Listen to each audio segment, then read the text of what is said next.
ಜಿಲ್ಲಾಡಳಿತ, ತಾಲೂಕು ಪಂಚಾಯತ್, ಪುರಸಭೆ ಮತ್ತು ಹಿಂದುಳಿದ ವರ್ಗಗಳ ಕಲ್ಯಾಣ ಇಲಾಖೆ ಹೊಸದುರ್ಗ ಇವರುಗಳ ಸಂಯುಕ್ತಾಶ್ರಯದಲ್ಲಿ ಇಂದು ಪಟ್ಟಣದ ಸಿದ್ದರಾಮೇಶ್ವರ ಸಮುದಾಯ ಭವನದಲ್ಲಿ ಹಿಂದುಳಿದ ವರ್ಗಗಳ ಹರಿಕಾರ, ನೊಂದವರ ನಂದಾದೀಪ, ಧೀಮಂತ ನಾಯಕ ಹಾಗೂ ಕರ್ನಾಟಕ ರಾಜ್ಯದ ಮಾಜಿ ಮುಖ್ಯಮಂತ್ರಿಗಳಾದ ದಿವಂಗತ ಡಿ ದೇವರಾಜು ಅರಸು ಅವರ 109ನೇ ಜನ್ಮದಿನಾಚರಣೆ ಸಮಾರಂಭವು ನಡೆಯಿತು.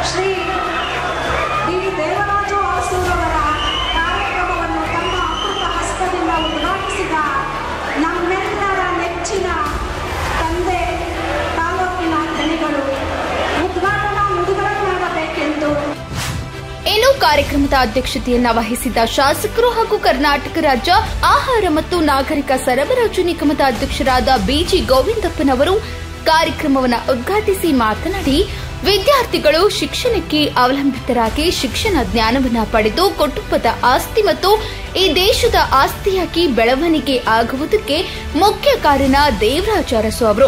ಪರಿಶಿಷ್ಟ ಜಾತಿ, ಪರಿಶಿಷ್ಟ ಪಂಗಡದ ಎಲ್ಲಾ ಮಕ್ಕಳಿಗೆ ವಸತಿ ಸೌಕರ್ಯಗಳನ್ನು ಕಲ್ಪಿಸಿಕೊಟ್ಟು ಇದರ ಮೂಲಕ ಹೆಚ್ಚಿನ ಶಿಕ್ಷಣ ಪಡೆಯುವುದಕ್ಕೆ ಅನುವು ಮಾಡಿಕೊಟ್ಟ ಇತಿಹಾಸಕಾರ. ಬಡವರ ಬಂಧು ದೇವರಾಜ ಅರಸು ಅವರನ್ನ ನಾವಿಂದು ಸ್ಮರಿಸಬೇಕಾಗಿದೆ. ಅದೇ ರೀತಿ ನಮ್ಮ ಸರ್ಕಾರವೂ ಸಹ ತಾಲೂಕಿನಲ್ಲಿ ಉನ್ನತ ಶಿಕ್ಷಣಕ್ಕಾಗಿ ಪದವಿ ಪೂರ್ವ ವಿದ್ಯಾರ್ಥಿಯರಿಗೆ ನೂತನ ವಸತಿ ನಿಲಯವನ್ನು ಮಂಜೂರು ಮಾಡಲಾಗಿದ್ದು, ಹೆಣ್ಣು ಮಕ್ಕಳು ಶಿಕ್ಷಣದಲ್ಲಿ ಹಿಂದುಳಿಯದೆ ಸರ್ಕಾರದ ಸೌಲಭ್ಯಗಳನ್ನು ಬಳಸಿಕೊಂಡು ಸಮಾಜದಲ್ಲಿ ಉನ್ನತ ಸ್ಥಾನಕ್ಕೆ ಬೆಳೆಯಬೇಕು ಎಂದು ತಿಳಿಸಿದರು. ಇವತ್ತು ವಿದ್ಯಾರ್ಥಿಗಳೇನಾದರೂ ಶಿಕ್ಷಣದಲ್ಲಿ ಮುಂದುವರಿಲಿಕ್ಕೆ ಶಿಕ್ಷಣವನ್ನು ಅವಲಂಬಿತರಾಗಿ ಶಿಕ್ಷಣ ಜ್ಞಾನವನ್ನು ಪಡ್ಕೊಂಡು ನಿಮ್ಮ ಕುಟುಂಬದ ಆಸ್ತಿ ಮತ್ತು ಈ ದೇಶದ ಆಸ್ತಿಯಾಗಿ ಬೆಳವಣಿಗೆ ಆಗಲಿಕ್ಕೆ ಮುಖ್ಯ ಕಾರ್ಯಕರ್ತರು ಡಿ ದೇವರಾಜ ಅರಸು. ಇವತ್ತು ಪರಿಶಿಷ್ಟ ಜಾತಿ, ಪರಿಶಿಷ್ಟ ಪಂಗಡ, ಹಿಂದುಳಿದ ವರ್ಗದ ಎಲ್ಲ ಮಕ್ಕಳಿಗೆ ಇವತ್ತು ವಸತಿ ಸೌಕರ್ಯಗಳನ್ನು ಕಲ್ಪಿಸಿಕೊಟ್ಟು ವಸತಿ ಸೌಕರ್ಯದ ಮೂಲಕ ಹೆಚ್ಚಿನ ಶಿಕ್ಷಣವನ್ನು ಪಡ್ಕೊಳ್ಳಲಿಕ್ಕೆ ಅನುವು ಮಾಡಿಕೊಟ್ಟಂತ ಇತಿಹಾಸಕಾರ ಬಡವರ ಬಂಧು ಡಿ ದೇವರಾಜ ಅರಸು ಅವರನ್ನ ಇವತ್ತು ನಾವೆಲ್ಲ ಕೂಡ ಸ್ಮರಿಸಬೇಕಾಗಿದೆ. ಮತ್ತು ರಾಜಕೀಯದಲ್ಲಿ, ಶೈಕ್ಷಣಿಕವಾಗಿ, ಸಾಮಾಜಿಕವಾಗಿ ಅದೆಲ್ಲ ಮೇಲ್ಪಂಕ್ತಿಯಲ್ಲಿರ್ತಕ್ಕಂಥ ನನ್ನ ಸಮಾಜಗಳ ಮಧ್ಯೆ ಇವೆಲ್ಲ ಕೂಡ ಬದುಕಿ ಮಾಡತಕ್ಕಂಥ ಅವಕಾಶವನ್ನು ಕಲ್ಪಿಸಿಕೊಟ್ಟಂಥ ಹಿರಿಮೆ ದೇವರಾಜ ಅರಸು ಸೇರ್ತಕ್ಕಂಥದ್ದು. ಅವರ ಒಂದು ಅನಿಸಿಕೆ 1972ರಿಂದ ಮುಖ್ಯಮಂತ್ರಿಗಳಾದಂಥ ಸಂದರ್ಭದಲ್ಲಿ ಅವರೇನು ಅಂದ್ಕೊಂಡು ಪ್ರಾರಂಭ ಮಾಡಿದ್ರೆ ಇಲ್ಲಿವರೆಗೂ ಕೂಡ ಯಶಸ್ವಿಯಾದ ಕಾರ್ಯಕ್ರಮ ನೆರವೇರಿಕೊಂಡು ಬಂದಿದೆ. ಅವರ ಯಶಸ್ವಿ ಅನುಷ್ಠಾನದ ಕಾರ್ಯಕ್ರಮ ನಿಮ್ಮೆಲ್ಲರ ಶಿಕ್ಷಣಕ್ಕೆ ಮಾರ್ಗಸೂಚಿಯಾಗಿದೆ. ಇವೆಲ್ಲ ಕೂಡ ಓದಲಿಕ್ಕೆ, ಅಕ್ಷರಾಭ್ಯಾಸಕ್ಕೆ ವಸತಿ ಸೌಕರ್ಯಗಳನ್ನು ಕಲ್ಪಿಸಿಕೊಂಡು ಇವೆಲ್ಲರೂ ಕೂಡ ಇವತ್ತು ಉನ್ನತ ಶಿಕ್ಷಣವನ್ನು ಪಡ್ಕೊಂಡು ಉತ್ತಮ ಸ್ಥಿತಿಯಲ್ಲಿ ಇವತ್ತು ವ್ಯಾಸಂಗಕ್ಕೆ ಅನುಕೂಲ ಮಾಡಿಕೊಟ್ಟಿದ್ದಾರೆ. ಅದೇ ರೀತಿ ಈ ನಮ್ಮ ಸರ್ಕಾರನೂ ಕೂಡ ಮಕ್ಕಳಿಗೆ ಶಿಕ್ಷಣಕ್ಕೋಸ್ಕರ ಈಗಾಗಲೇ ಕಳೆದ ಸಿದ್ದರಾಮಯ್ಯನವರ ಸರ್ಕಾರದಲ್ಲಿ 100 ಹೆಣ್ಣು ಮಕ್ಕಳ ಹಾಸ್ಟೆಲನ್ನು ಮುಂಜಾನೆ ಮಾಡಿಸ್ಕೊಟ್ಟು ಕಟ್ಟಡವನ್ನು ಕೂಡ ಕಟ್ಟಿಸ್ಕೊಂಡು ನಡೀತಾ ಇದೆ. ಈಗ ಮತ್ತೆ ಈ ಬಾರಿ ಕೂಡ ಹೆಣ್ಣು ಮಕ್ಕಳಿಗೆ ಪದವಿ ಪೂರ್ವ ಶಶಿ ಪದವಿ ಪೂರ್ವ 125 ಮಕ್ಕಳ ಒಂದು ಹೆಣ್ಣು ಮಕ್ಕಳ ವಸತಿ ನಿಲಯವನ್ನು ಮಂಜೂರು ಮಾಡಿಸ್ಕೊಟ್ಟಿದೆ.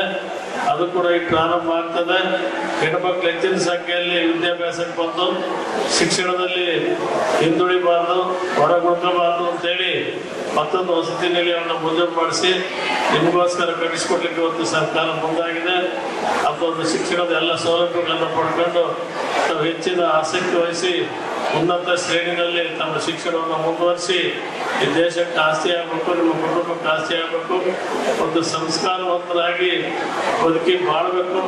ನಿಮ್ಮ ಶಿಕ್ಷಣ ಜೊತೆಗೆ ಸಂಸ್ಕಾರವನ್ನು ಕೂಡ ಅಳವಡಿಕೆ ಮಾಡಿಕೊಂಡು ಶಿಕ್ಷಣಾಭ್ಯಾಸವನ್ನು ಮಾಡಲಿಕ್ಕೆ ಈ ಸಂದರ್ಭದಲ್ಲಿ ಹೇಳಿ. ದೇವರಾಜ ಅರಸು ಎಂದರು ತಪ್ಪಾಗಲಿಕ್ಕಲ್ಲ. ಶಿಕ್ಷಣದ ಕ್ರಾಂತಿಕಾರಕ ಮತ್ತು ಈ ಒಂದು ತಾಲೂಕಿನ ಅಭಿವೃದ್ಧಿ ಅಧಿಕಾರರಾದ ನನ್ನ ನೆಚ್ಚಿನ ನನ್ನ ಗುರುಗಳು ಮತ್ತು ಒಂದು ಈ ತಾಲೂಕಿನ ಹೆಮ್ಮೆಯ ಪುತ್ರ ಎಂದು ಸಹ ಅನಿಸಿದರೂ ಸಹ ತಪ್ಪಾಗಲಾರದು. ಈ ಒಂದು ನಮ್ಮ ಹಿಂದೆ ದೇವರಾಜ ಅರಸು ಹೆಂಗಿದ್ರು ಅದೇ ರೀತಿ ಈ ಒಂದು ತಾಲೂಕಿಗೆ ನಮ್ಮ ಮಾನ್ಯ ಹೆಮ್ಮೆಯ ಶಾಸಕರು ದೇವರಾಜ ಅರಸು ಇದ್ದಾಗೆ ಈ ಒಂದು ಶಿಕ್ಷಣ ಕ್ರಾಂತಿಯನ್ನು ಈ ತಾಲೂಕಿನಲ್ಲಿ ಹರಡಿದ ಒಂದು ನೀರಾವರಿಯ ತಜ್ಞ ಅಂದ್ರೂ ಸಹ ತಪ್ಪಾಗಲಿಕ್ಕಾಗಲ್ಲ.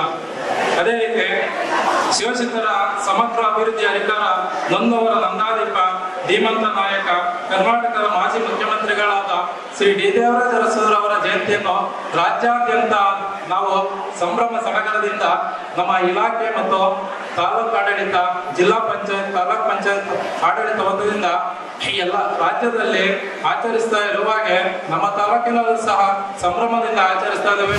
ನಮ್ಗೆಲ್ಲ ಗೊತ್ತಿರುವ ಹಾಗೆ ರಾಜ್ಯ ಕಂಡಂತಹ ಒಬ್ಬ ಧೀಮಂತ ವ್ಯಕ್ತಿತ್ವ, ಈ ರಾಜ್ಯ ಕಂಡಂತಹ ಒಬ್ಬ ಶ್ರೇಷ್ಠ ವ್ಯಕ್ತಿಗಳಲ್ಲಿ ಕರ್ನಾಟಕ ರಾಜ್ಯದ ಮಾಜಿ ಮುಖ್ಯಮಂತ್ರಿಗಳಾಗಿರುವ ದೇವರಾಜ ಅರಸುರವರ ಕೊಡುಗೆಗಳು ಏನು ರಾಜ್ಯಕ್ಕೆ ಅನ್ನುವಂಥದ್ದನ್ನು ನಾವು ನೋಡಿದಾಗ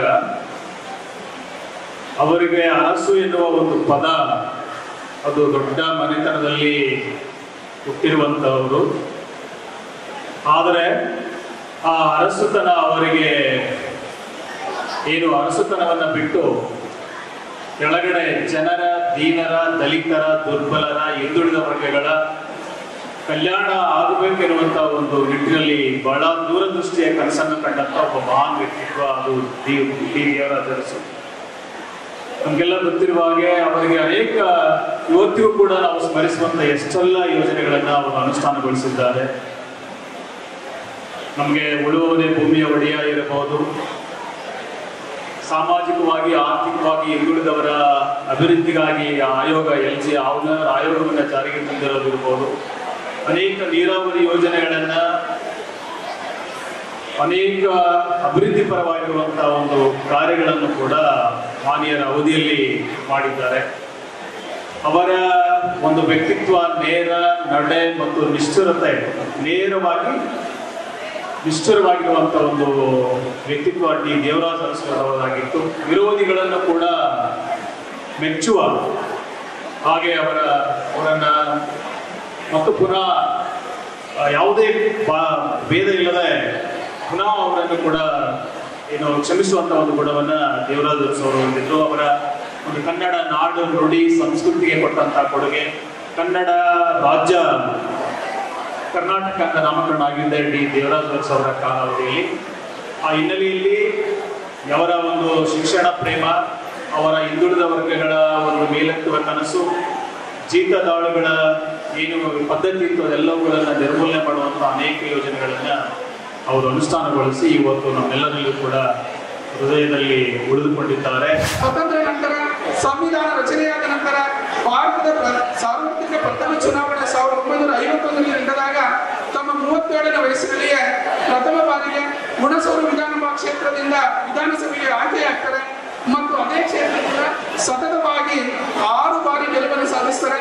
ನಂತರ ಕರ್ನಾಟಕ ಸರ್ಕಾರದಲ್ಲಿ ಕಾರ್ಮಿಕ, ಸಾರಿಗೆ, ಪ್ರವಾಸೋದ್ಯಮ, ವಸತಿ ಮೊದಲಾದ ಇಲಾಖೆಗಳ ಸಚಿವರಾಗಿ ಸೇವೆಯನ್ನು ಸಲ್ಲಿಸಿ ಅಪಾರವಾಗಿರ್ತಕ್ಕಂಥ ಅನುಭವವನ್ನು ಪಡೆದಂತವರು ಶ್ರೀ ಡಿ ದೇವರಾಜ ಅರಸುರವರು. ನಂತರ ಕೆಲಕಾಲ ಕೇಂದ್ರ ರೇಷ್ಮೆ ಮಂಡಳಿಯ ಅಧ್ಯಕ್ಷರಾಗಿ ಸಹ ಸೇವೆಯನ್ನು ಸಲ್ಲಿಸಿದಂತವರು. ನಂತರ ಸ್ವತಂತ್ರ ನಂತರ ಸಂವಿಧಾನ, ಸರ್ಕಾರ ಇವೆಲ್ಲವುಗಳ ರಚನೆಯಾದ ನಂತರ 1969ರಲ್ಲಿ ಕಾಂಗ್ರೆಸ್ ಇಬ್ಬಾಗವಾಗುತ್ತೆ. ಕಾಂಗ್ರೆಸ್ ಇಬ್ಬಾಗವಾದಾಗ ಕರ್ನಾಟಕದಲ್ಲಿ ರೂಲಿಂಗ್ ಕಾಂಗ್ರೆಸ್ನ ರಾಜ್ಯಾಧ್ಯಕ್ಷರಾಗಿ ಕಾರ್ಯವನ್ನು ನಿರ್ವಹಿಸ್ತಾರೆ. ನಂತರ ರೂಲಿಂಗ್ ಕಾಂಗ್ರೆಸ್ ಇಬ್ಬಾಗವಾದ ನಂತರ 1971ರ ಲೋಕಸಭಾ ಚುನಾವಣೆ ಅಂತಕ್ಕಂಥದ್ದು ನಡೆಯುತ್ತೆ. ಲೋಕಸಭಾ ಚುನಾವಣೆಯಲ್ಲಿ 27 ಕ್ಷೇತ್ರಗಳಲ್ಲಿ 27 ಕ್ಷೇತ್ರಗಳನ್ನ ರೂಲಿಂಗ್ ಕಾಂಗ್ರೆಸ್ ಪಕ್ಷದ ಗೆಲುವನ್ನು ಸಾಧಿಸುತ್ತೆ. ಇದು ಶ್ರೀ ಡಿ ದೇವರಾಜ ಅರಸುರವರ ವರ್ಚಸ್ಸನ್ನ ಹೆಚ್ಚಿಸುತ್ತೆ. ಬಳಿಕ ವಿದ್ಯಾ ವಿದ್ಯಾರ್ಥಿ ನಿಲಯದಲ್ಲಿದ್ದು ವ್ಯಾಸಂಗ ಮಾಡಿ ಅತಿ ಹೆಚ್ಚು ಅಂಕ ಗಳಿಸಿದ ಎಸ್ಎಸ್ಎಲ್ಸಿ ಮತ್ತು ಪಿಯುಸಿ ಹಾಗೂ ಪದವಿ ವಿದ್ಯಾರ್ಥಿಗಳಿಗೆ ಪ್ರತಿಭಾ ಪುರಸ್ಕಾರ ಹಾಗೂ ವಿದ್ಯಾರ್ಥಿ ನಿಲಯಗಳಲ್ಲಿ ವ್ಯಾಸಂಗ ಮಾಡಿ ಸರ್ಕಾರಿ ಹುದ್ದೆಗೆ ಆಯ್ಕೆಯಾಗಿರುವ ವಿದ್ಯಾರ್ಥಿಗಳಿಗೆ ಸನ್ಮಾನಿಸಿ ಗೌರವಿಸಲಾಯಿತು. ವಿದ್ಯಾರ್ಥಿಗಳು ಮುಂದಿನ ಹಂತದಲ್ಲಿ ಉನ್ನತ ವಿದ್ಯಾಭ್ಯಾಸವನ್ನು ಒಳ್ಳೆಯ ಅಂಕಗಳನ್ನು ಪಡೆದು ಒಳ್ಳೆಯ ವಿದ್ಯಾರ್ಥಿಗಳಾಗಿ ಸನ್ಮಾನ ಸ್ವೀಕರಿಸಿದಂತಹ ಎಲ್ಲ ವಿದ್ಯಾರ್ಥಿಗಳಿಗೆ, ವಿದ್ಯಾರ್ಥಿನಿಯರಿಗೆ, ಪೋಷಕರಿಗೆ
ಕಾರ್ಯಕ್ರಮದಲ್ಲಿ ಹಿಂದುಳಿದ ವರ್ಗಗಳ ಕಲ್ಯಾಣ ಇಲಾಖೆಯ ತಾಲೂಕು ಕಲ್ಯಾಣಾಧಿಕಾರಿ ಕೆಸಿ ಶಶಿಧರ್, ತಹಸೀಲ್ದಾರ್ ತಿರುಪತಿ ಪಾಟೀಲ್, ತಾಲೂಕು ಪಂಚಾಯತ್ ಕಾರ್ಯನಿರ್ವಾಹಕ ಅಧಿಕಾರಿಗಳಾದ ಸುನೀಲ್ ಕುಮಾರ್ ಬಿ, ಉಪನ್ಯಾಸಕರಾದಂತಹ ಆರ್ ಗಂಗಾಧರ ಸ್ವಾಮಿ, ಮಾಜಿ ಜಿಲ್ಲಾ ಪಂಚಾಯತ್ ಉಪಾಧ್ಯಕ್ಷ ರಾಜಣ್ಣ, ಎಡಿಎಲ್ಆರ್ ವಿನಯ್, ತೋಟಗಾರಿಕೆ ಇಲಾಖೆಯ ಸಹಾಯಕ ನಿರ್ದೇಶಕ ವೆಂಕಟೇಶ ಮೂರ್ತಿ, ಪಶುಪಾಲನಾ ಇಲಾಖೆಯ ಸಹಾಯಕ ನಿರ್ದೇಶಕ ಡಾ ಕಿರಣ್, ಸಮಾಜ ಕಲ್ಯಾಣ ಇಲಾಖೆ ಸಹಾಯಕ ನಿರ್ದೇಶಕ ಗೋಪಾಲ್, ಅನುಷ್ಠಾನ ಸಮಿತಿ ಅಧ್ಯಕ್ಷ ಖಾದರ್ ನವಾಜ್, ವಿಶ್ವಕರ್ಮ ಸಮಾಜದ ಮುಖಂಡ ಶಿವಕುಮಾರ್, ಮುಸ್ಲಿಂ ಸಮುದಾಯದ ಮುಖಂಡ ಅಬ್ದುಲ್ ರಶೀದ್, ತಾಲೂಕಿನ ಹಿಂದುಳಿದ ವರ್ಗಗಳ ಕಲ್ಯಾಣ ಇಲಾಖೆಯ ನಿಲಯ ಪಾಲಕರು, ನಿಲಯ ಮೇಲ್ವಿಚಾರಕರುಗಳು, ಸಿಬ್ಬಂದಿ ವರ್ಗದವರು ಹಾಗೂ ಸಾವಿರಾರು ವಿದ್ಯಾರ್ಥಿಗಳು ಭಾಗವಹಿಸಿದ್ರು.